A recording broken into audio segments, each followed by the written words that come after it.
Hello everyone! In this video, I'm going to show you how to cancel Revolut Premium plan.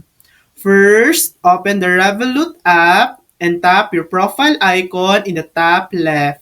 Select your current plan, tap See Plans to view all available Revolut plans. Tap on Standard and then choose Downgrade to Standard. Tap Proceed with Downgrade. You might get a discount offer to stay. If you still want to cancel, tap No Thanks. Then proceed with Downgrade again. Tap Skip in the top right and finally hit Downgrade. Note, there may be a cancellation fee depending on your billing terms. And that's it. That's how to cancel Revolut Premium Plan. Thanks for watching. If this video helped you, please like and subscribe for more helpful tutorials.